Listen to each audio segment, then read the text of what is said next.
कभी सोचा है कि आखिर हमारी जिंदगी का मकसद क्या है? क्या ये बस रोजमर्रा के काम, खाना, सोना और बस यही सब है, या फिर इसका कोई गहरा मतलब भी है? आज हम श्रीमद् भागवतम नाम के एक बहुत ही प्राचीन भारतीय ग्रंथ की गहराइयों में उतरेंगे, जो इन सवालों का एक बड़ा ही दिलचस्प और सुंदर जवाब देता है। देखिए, ये ग्रंथ श्रीमद् भागवतम एक बिल्कुल अलग नजरिया पेश करता है।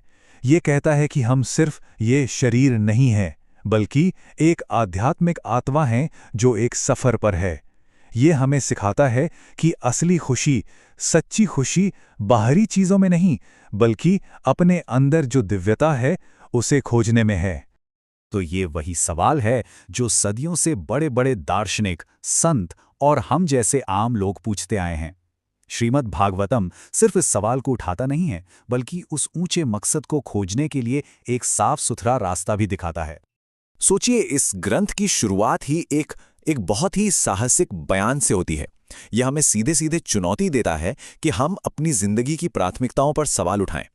क्या हमारी जिंदगी सिर्फ हमारी 5 इंद्रियों की इच्छाओं को पूरा करने में ही जा रही है, या हम इससे कुछ बड़ा, कुछ ज्यादा सार्थक खोज रहे हैं? तो बात यहां यह है कि सिर्फ इंद्रियों के सुख के पीछे भागना एक जाल जैसा है। हम जन्म, बुढ़ापा, बीमारी और मृत्यु के चक्कर में फंसते चले जाते हैं। ये कुछ ऐसा है मानो हम किसी सपने में फंस गए हों और ये भूल गए हों कि हम असल में हैं कौन। तो फिर इसका हल क्या है, रास्ता क्या है? ये ग्रंथ हमारे सामने 2 विकल्प रखता है। एक रास्ता हमें इस दुनिया के बंधन में और ज्यादा फंसाता है, और दूसरा हमें आध्यात्मिक आजादी की ओर ले जाता है। चलिए, इन दोनों रास्तों के फर्क को जरा समझते हैं। यहां पर यह फर्क बिल्कुल साफ है।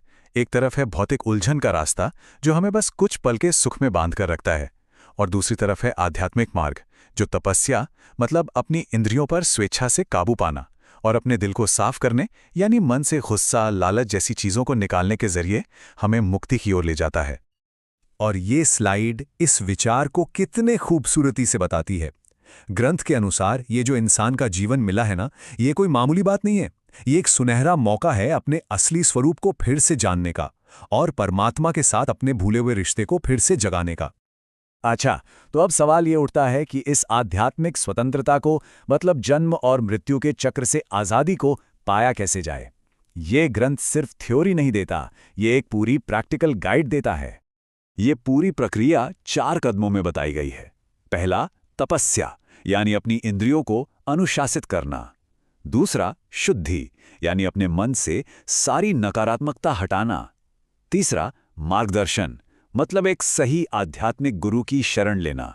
और आखिर में सेवा, यानी बिना किसी स्वार्थ के उस गुरु की और दूसरों की सेवा करना।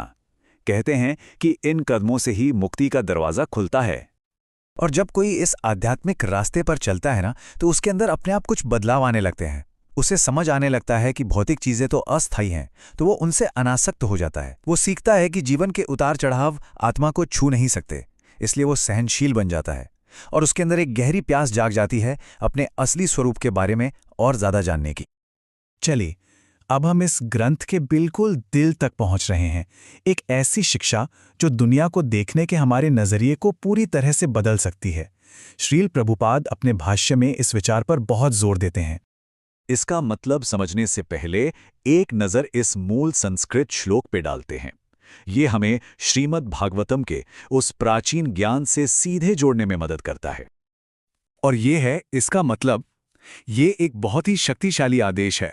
हर जीवित प्राणी में, चाहे वो इंसान हो या जानवर, परमात्मा को देखो। और जब हर किसी का सम्मान करते हैं, तो असल में उस दिव्यता का सम्मान कर रहे होते हैं जो हम सभी को एक दूसरे से जोड़ती है। इस एक सिद्धांत का हमारी जिंदगी पर कितना गहरा असर पड़ सकता है।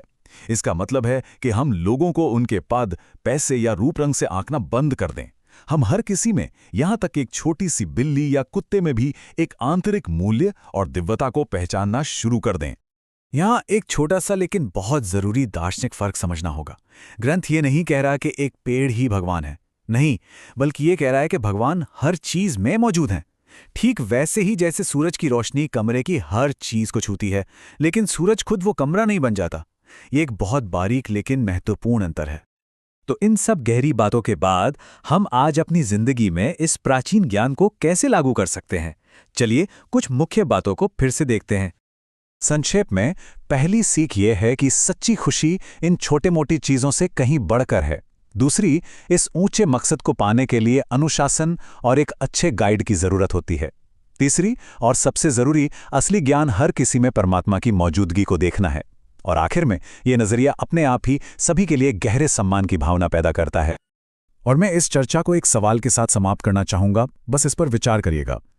अगर हम सच में हर इंसान और हर जीव में उस दिव्य चिंगारी को देखना शुरू कर दें, तो हमारे रिश्ते, हमारा काम और दुनिया को देखने का हमारा नज़रिया कैसे बदल जाएगा।